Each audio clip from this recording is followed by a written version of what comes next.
नमस्कार शेतकरी बांधवांनो, हुमणी अळी नियंत्रणासाठी आपण ज्या 2-3 पद्धती सांगितल्या होत्या त्यामध्ये सर्वात महत्त्वाचं म्हणजेच शेतामध्ये असलेले कडुलिंब, बोर, बाभूळ या झाडांची छाटणी करणे, शक्य असल्यास त्यावरती फवारणी करणे।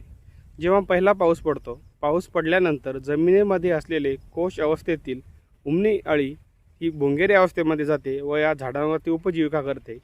त्याचा नियंत्रण करण्यासाठी, त्याला ट्रॅप करण्यासाठी लाईट ट्रॅपच्या माध्यमातून सुद्धा त्याचं प्रभावी नियंत्रण केले जाऊ शकतं। अशा पद्धतीनं हुमणी अळीचं जीवनचक्र व त्याचा बंदोबस्त करण्यासाठी आपण विविध पद्धती सांगितलेल्या होत्या। परंतु आता पाऊससुद्धा पडलेला आहे, भरपूर प्रमाणात पाऊस झाला, काही ठिकाणी पेरण्यासुद्धा सुरू झालेल्या आहेत।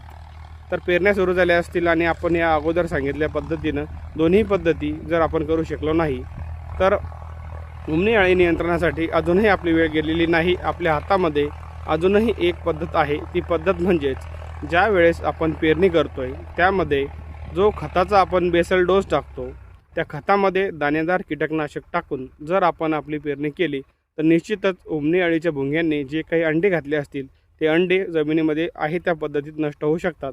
अशा पद्धतीनं काही दाणेदार कीटकनाशक आहेत ते जर आपण खतामध्ये मिक्स करून पेरले तर निश्चितच हुमणी अळीचा बंदोबस्त या ठिकाणी केला जाऊ शकतो। त्यामध्ये सर्वात महत्त्वाचं जर आपण कीटकनाशक पाहिलं तर क्लोरेंट्रिनिलिप्रोल, ज्याला आपण कोराजन म्हणतो, त्याचं दाणेदार जे आहे ते सुद्धा मार्केटमध्ये उपलब्ध आहे व त्याचे रिझल्टसुद्धा खूप चांगल्या प्रमाणात आहेत।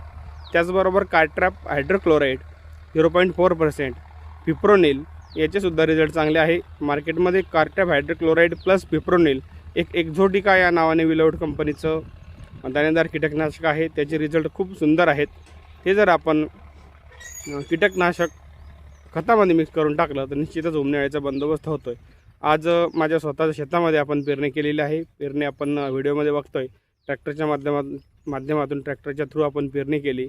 त्यामध्ये लगेचच जे काही प्री इमर्जन्स हर्बिसाईड आहे, डायक्लोसिलम कंटेंट असलेलं स्ट्रॉंग आर्म, त्याचा आपण वापर केला आहे तण नियंत्रणासाठी। त्याचबरोबर हुमणी अळी नियंत्रणासाठी आपण एक्झोटिका, कार्ट्रॅप हायड्रोक्लोराइड अधिक फिप्रोनिल एकरी 3 किलो या प्रमाणात टाकलं आहे।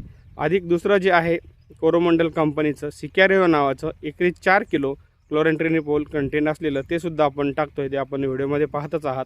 या दोन्ही कीटकनाशकाचा वापर आपण यावर्षी आपल्या शेतात केला आहे। निश्चितच आपण बघूया हुमणी अळीचा कोणता रिझल्ट बेटर राहील आणि व्हिडिओच्या माध्यमातून तो तुमच्यापर्यंत पोहोचवला जाईल। तरी अजूनही वेळ गेलेली नाही। माझं तालुक्यातील, जिल्ह्यातील सर्व शेतकऱ्यांना या ठिकाणी आव्हान असेल की पेरणी करताना हुमणी अळीचा बंदोबस्त करण्यासाठी निश्चितच कुठल्याही एखाद्या चांगल्या कंपनीचं दर्जेदार असलेलं दाणेदार कीटकनाशक आपण खतामध्ये मिक्स करून टाका, जेणेकरून हुमणी अळीचा बंदोबस्त या ठिकाणी केला जाईल।